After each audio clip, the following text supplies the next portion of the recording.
प्रयागराज में करेली एरिया है। करेली 95% मुस्लिम क्षेत्र है, जहाँ वहाँ पर रात को एक मदरसे में कुछ लोग दरवाज़ा कुंडी खटखटाते हैं। जब कुंडी खोली जाती है तो 3-4 लोग वहाँ खड़े होते हैं। वो अंदर घुसते हैं, अंदर लड़कियों का हॉस्टल भी था, वहाँ जाकर के 2 नाबालिग बच्चियों को उठा के ले जाते हैं और रात भर नदी किनारे उनके साथ गैंग रेप होता है। सुबह उनको लाके हॉस्टल मदरसे के गेट पे फेंक देते हैं।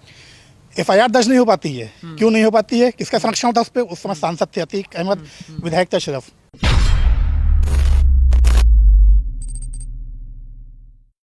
अतीक कोई फरिश्ता नहीं थे, अतीक एक माफिया थे।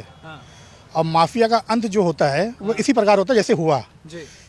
एक माफिया जब पैदा होता है तो उसके नाम की एक गोली बन जाती है। वो गोली अब चाहे उसको किसी पुलिस वाले ने मारी हो और चाहे किसी अपराधी ने मारी हो, लेकिन गोली से ही मरता है वो। तमाम हिसाब देख लीजिए, जितने भी हिस्ट्री में रहा है सब देख लीजिए, अपराधी गोली से ही मारा गया है। ठीक है। दूसरी बात ये, जो इसको सांप्रदायिक रूप देने की कोशिश की जा रही है, ये सरासर गलत है। इसका सांप्रदायिक रूप देना के मैं बिल्कुल विरोध में हूँ। अहमद ने खुद कहा था कि मेरी जब हत्या होगी तो उन्होंने कहा था या तो मुझे एनकाउंटर में मारा जाऊंगा, पुलिस मारेगी, या तो मेरे बीच का ही कोई व्यक्ति होगा। कि ये तो सभी अपराधी जानते हैं कि उनकी मौत कैसे होनी है। ये कोई आकाशवाणी उन्होंने नहीं करी है। ये तो सभी जानते हैं कि गलत किया तो गलत तरीके से मारा जाऊंगा मैं। तो अतीक का जो जन्म हुआ ना, तो मैं तो बचपन से देखता आ रहा हूँ, मैं प्रयागराज से रहा हूँ, बचपन देखता आ रहा हूँ। अतीक ने सर्वप्रथम जो अपराध मेरे नॉलेज में किया था तो वो चांद बाबा किया था। चांद बाबा एक बहुत निहायत शरीफ व्यक्ति, बदमाश जरूर था लेकिन गरीबों का मसीहा था वो। उसका मर्डर किया उन्होंने। उसके मर्डर के बाद जग्गा का मर्डर किया। वहाँ से अतीक चकिया बन गए। उसके बाद इन्होंने फिर, अगर मैं उसके पहले थोड़ा जाऊँ तो आपको मैं इनके इतिहास वहाँ देता हूँ जहाँ से ये ABCD सीख रहे थे। इलाहाबाद में, प्रयागराज में एक एरिया है सूबेदारगंज। आप जब चौफटका से सूबेदारगंज की तरफ बढ़ेंगे तो वहाँ पे एक कुआं था, वहाँ पे एक माल गोदाम भी था। तो वहाँ पे ये बैठते थे और बैठ करके वहाँ पर से रात में गुजरने वाले लोगों से लूटपाट हुआ करती थी। ये इनका पहला स्टेप था। उसके बाद फिर चांद बाबा का मर्डर, जग्गा का मर्डर, फिर अनगिनत कोई गिनती नहीं है। ठीक है। उसके बाद अब ये क्या करते हैं, इन्होंने किसी से मान लिया कि 10 रुपए लूट लिए, 10 रुपए में 10 पैसे गरीबों में बांट दिया। तो जो 10 पैसे गरीब ने पाया वो उनके लिए मसीहा हो गया। जो 9 रुपए 90 पैसे वाले जिनके लुटे हैं, 10 रुपए लुटे हैं, तो वो तो भुगत हो गए हैं। तो उनके पास क्या बीत रही है। अब किसी का कोई चीज़ ले लिया धमका करके। एक वक्त था कि अतीक की निगाह से लोग डरते थे, और एक वक्त ये भी आया कि अतीक को बोतल खींच के लोग मार रहे थे। तो समय का जो चक्र है ना, वो घूमता रहता है, पहिया घूमता रहता है।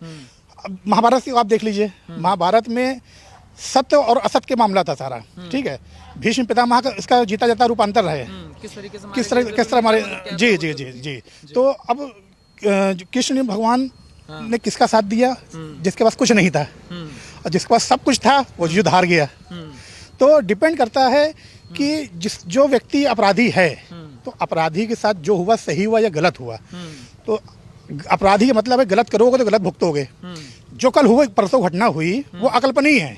मैं मानता हूं कि इसमें थोड़ा फेलियर रहा है, लेकिन फेलियर यहाँ पे शासन प्रशासन का नहीं रहा है, बल्कि ये अकल्पनीय चीज थी। कल्पना नहीं की सकती थी कोई इस तरह करेगा। सुरक्षा में कोई कमी नहीं थी कहीं से। और जो भाजपा सरकार, खुद ये जो लोग कह रहे भाजपा सरकार ने करा दिया, महाराज ने करा दिया, तो ये गलत है। कभी भी कोई व्यक्ति अपने को इल्जाम लेने नहीं जाएगा। यहाँ देखना ये है इससे फायदा किसको पहुँच रहा है। और अभी जैसा कि आज मीडिया में देखने को मिला कि अतीक ने एक चिट्ठी जो है सुप्रीम कोर्ट में भेजी थी, तो अब वो चिट्ठी खुलेगी, उसमें नाम किसका आता है। और अतीक भी जब अपने अंतिम समय में कुछ कहना चाह रहा था लेकिन वो कह नहीं पाया। मिट्टी में मिल हाँ, वो कह नहीं पाया। तो अब उसका क्या मतलब निकलता। और दूसरी बात देखिए, अतीक हो या अशरफ हो, अब मैं आपको बताऊं 17 जनवरी 2007 की बात, प्रयागराज में करेली एरिया है।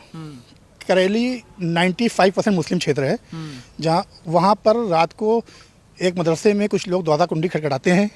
जब कुंडी खोली जाती है तो 3-4 लोग वहाँ खड़े होते हैं। वो अंदर घुसते हैं, अंदर लड़कियों का हॉस्टल भी था, वहाँ जाकर के 2 नाबालिग बच्चियों को उठा के ले जाते हैं और रात भर नदी किनारे उनके साथ गैंग रेप होता है। सुबह उनको लाके हॉस्टल मदरसे के गेट पे फेंक देते हैं। FIR दर्ज नहीं हो पाती है। क्यों नहीं हो पाती है, किसका संरक्षण होता है उस पर? उस समय सांसद थे अतीक अहमद, विधायक थे अशरफ। ठीक है। तो किसी तरह का कोई FIR दर्ज नहीं होती है। मायावती का हस्तक्षेप होता है, बहुत दबाव पड़ता है तो FIR दर्ज होती है। उसके बाद 5 बेगुनाह लोगों को उठाया जाता है, जिसमें कि रिक्शे वाले होते हैं और दर्जी होते हैं। उनको फंसा दिया जाता है। अतीक और अशरफ खामोश रहते हैं, सिर्फ उनको बचाव करते हैं जो लोग इसमें इन्वॉल्व थे, और आज तक वो लोग बचे हुए हैं। और लड़कियां जो थी वो मुस्लिम थी। लड़कियां मुस्लिम थी। तो जो कि जैसे कि इस्लाम में है, इस्लाम में जिना हराम है। हराम का बहुत अहमियत है इस्लाम धर्म के अंदर। आपने बेकसूर गरीब लड़कियों का साथ दुष्कर्म करवाया, आपने उनको बचाया नहीं, बल्कि आपने घर वालों पर दबाव बना करके उनका मुंह बंद करा दिया। तो ये तो सरासर गलत है। गलत करोगे तो गलत भुगतोगे। तो जो हुआ ठीक है, इसमें किसी को कोई वो नहीं है, और अपराध का अंत जो होता है वो अपराध से ही होता है। मगर ये जो चीज़ें चल रही हैं कि वहाँ इनकाउंटर, जो इसके समर्थक हैं वो कह रहे हैं कि पुलिस वाले अशरफ का तो इनकाउंटर कर देता है, मगर जो ये मारने वाले थे वहाँ देखा जा रहा था तमाशा। देखिए तमाशा दिखा। अब हम आप यहाँ खड़े हैं, अगर मान लीजिए हमारे से ये 4 बॉडीगार्ड हैं, अगर अचानक से कोई आके यहाँ पे फायर कर दे तो इनको कुछ समय लगेगा। टोटल पूरा ये केस 40 सेकंड अंदर हो गया। 40 सेकंड होता क्या है? 20 सेकंड तो फायर हो खत्म हो गया, 20 सेकंड एक्स्ट्रा। जब तक उन्होंने समर्पण कर दिया, समर्पण करने वाले को पुलिस फायर नहीं करती है। आपने समर्पण कर दिया तो पुलिस पूरी फायर क्यों करेगी? ये फायर कर देती, कहते ये योगी जी के आदमी थे और उसको जो है इसलिए गोली मार दी किसको। तो मतलब चित भी मेरी पट भी मेरा, ना खाते बनता है ना बोलते बन रहा है। तो ये तो गलत बात, ये तो पॉलिटिक्स वाली बात है। सबसे ज़्यादा अगर इस हत्याकांड से किसी को फ़ायदा पहुंचा है तो वो फ़ायदा पहुंच रहा है समाजवादी पार्टी को, और वो फ़ायदा पहुंच रहा है बहुजन समाज पार्टी को। तो इसकी जांच होनी चाहिए कि इनका क्या कनेक्शन है। और योगी महाराज देखिए साधु आदमी है वो, उनको तो बरगलाया गया था उस दिन विधानसभा के अंदर, ताकि ऐसा कुछ बोल दे, वो जोश में आकर बोल दिया, और उसी बात को ये अखिलेश यादव ने फायदा उठाया और इस तरह की चीज़ों को आगे बढ़ा दी। जो राष्ट्र की राजनीति करते हैं वो है समाजवादी पार्टी में, खुल के चैलेंज करके कह सकता हूँ। और उसका मैं उदाहरण दे दूँ, जब सपा सरकार थी तो मुजफ्फरनगर दंगा हुआ था, उस वक्त क्या हुआ था सबको पता है। उसके बाद दंगे के बाद जो एक कैंप लगा था, रिफ्यूजी कैंप लगा था, उस रिफ्यूजी कैंप को उस वक्त के जो मिनिस्टर थे, अल्पसंख्यक मंत्री आजम खान साहब, तो जो मुस्लिमों को अपने आप को मसीहा समझते हैं, उन्होंने बुलडोजर चलवा दिया था। ठंड की रात थी और सारे वहाँ पे जितने रिफ्यूजी थे मुजफ्फरनगर वाले सब बेघर हो गए थे, कैंप से हटा दिए गए थे।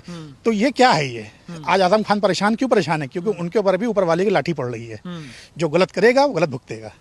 मगर प्रदेश में ये भी तो चल रहा है कि मुसलमानों को ही टारगेट किया जा रहा है। जैसे आपने आजम खां का नाम लिया, इसमें जो लोग उदाहरण देते हैं वो कहते हैं कि जो मुसलमानों के नेता हैं, चाहे अतीक अहमद हो, चाहे आजम खां हो, चाहे मुख्तार अंसारी हो, इन्हीं को टारगेट किया जा रहा है। देखिए टारगेट किसी को नहीं किया जा रहा। टारगेट आप सोच कहिए कि मुसलमानों को किया जा रहा है तो वो सरासर गलत है। प्रयागराज में एक वो कांवरिया बंधु हैं, उनको उम्र कैद हुई, उनको सजा हुई कब से जेल में थे? अब कुछ दिन पे पैरोल पे रिहा हुए हैं पैरोल पे, तो क्या उनको सजा नहीं हुई? किसके पर कितने मुकदमे हैं, कौन कितना सक्रिय है? बहुत से ऐसे माफिया जो निष्क्रिय हो गए भाजपा सरकार में, जैसा योगी महाराज ने कहा, या शांत बैठो या प्रदेश छोड़ दो। वो शांत बैठे हुए हैं, जो शांत बैठे हुए हैं उन पर भी कार्रवाई होगी, उनका इतिहास खत्म नहीं हो जाएगा, उनको सजा मिलेगी। लेकिन जो भी सब उछल रहे थे उनको सजा पहले देना जरूरी है। मगर ओवैसी का जो इसमें स्टेटमेंट है, देखिए ताला लगा दीजिए जय श्री राम, फिर उनके नेता कह रहे हैं यही असली हिंदू राष्ट्र। सबसे पहले तो ओवैसी का फादर का इतिहास क्या है ये बताइए। ओवैसी फादर तो पाकिस्तानी सपोर्टर रहे, पाकिस्तान इस्लाम मुस्लिम लीग से रहे हैं, और ओवैसी की पॉलिटिक्स ही टिक रही है मुस्लिम को बरगलाने पर। जितना मुस्लिम को बरगलाएंगे उतना दूसरी पार्टी वोट उनकी तरफ जाएगा। तो ये तो ओवैसी की बात करिए नहीं। ओवैसी तो सिर्फ अपनी मुस्लिमों को लड़ाने का काम कर रहे हैं, मुस्लिमों को मरवाने का काम कर रहे हैं, इसके अलावा उनके पास कोई काम नहीं दूसरा। मगर वहाँ से कहा जा रहा है एक बीज बोया जा रहा है देश के अंदर, मुस्लिमों के खिलाफ ये बीज बोया जा रहा है। अति हिंदूवाद, जो हिंदू राष्ट्र बार बार बोला जाता है, वो यही तो है। देखिए हिंदू राष्ट्र तो हिंदुस्तान है ही है। हिंदू राष्ट्र किसे कहते हैं? ये मुस्लिम राष्ट्र किसे कहते हैं? भाई हिंदू राष्ट्र तो ये है जो बहुसंख्यक हो उसका राष्ट्र है वो। या हिंदू बहुसंख्यक संख्या में है तो हिंदू राष्ट्र तो है ही है। अब किस तरह से हिंदू राष्ट्र कराया जाएगा?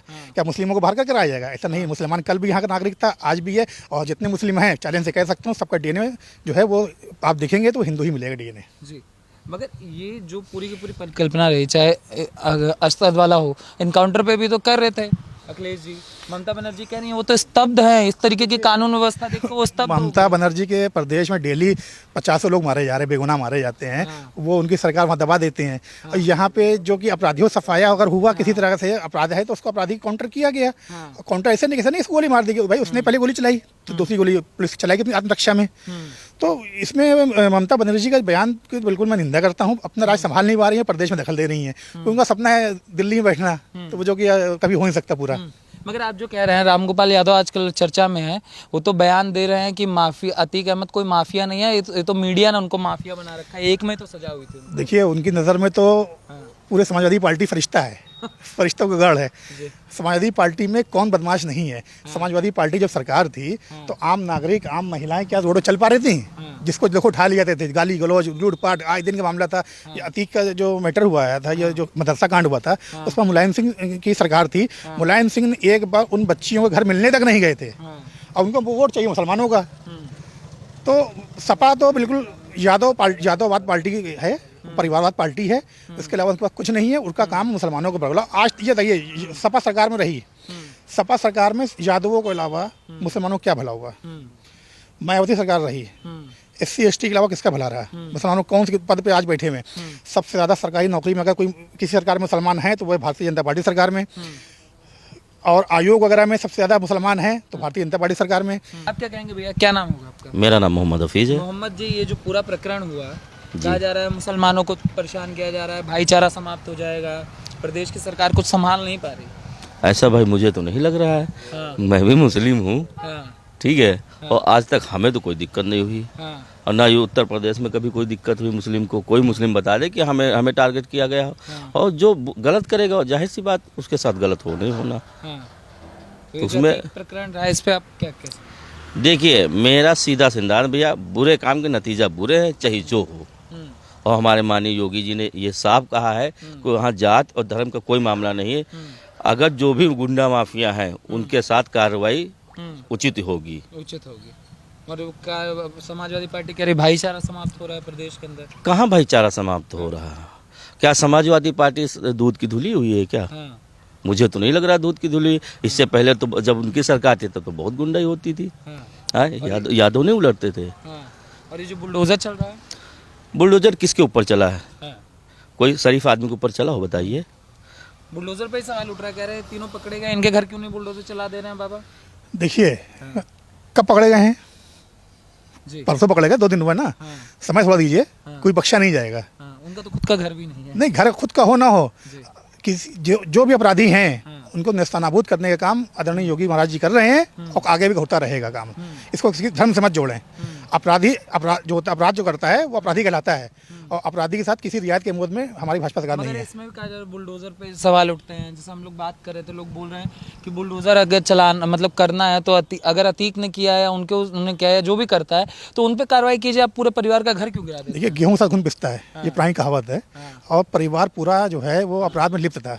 बिना सहयोग के कोई काम नहीं होता। आज तक शाइस्ता प्रवीण अपराधी अगर नहीं होती तब तक हाजिर हो गई होती। हाजिर क्यों नहीं हो रही है?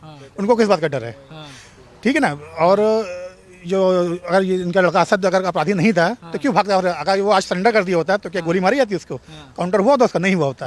अगर अपराधी जो नहीं है तो उसको कानून से डरने तो होते नहीं है। कानून से वो डरता है जो अपराधी है। तो इससे जाहिर होता है कि आप अपराधी हैं, पूरा परिवार अपराधी से जाहिर होता है। ये अतीक की जो मौत है, इससे पॉलिटिकल जिसको फ़ायदा मिल रहा तो मिल ही रहा है। बहुत सारे ऐसे नाम हैं जिनको अतीक की बेनामी संपत्तियाँ उनके नाम पर हैं, जिनके जो अमाउंट है उसका अंदाज़ा हम आप नहीं लगा सकते। वो कई हज़ार करोड़ में होगी, क्योंकि कभी भी कोई भी माफिया अपने नाम से संपत्ति नहीं लेता है।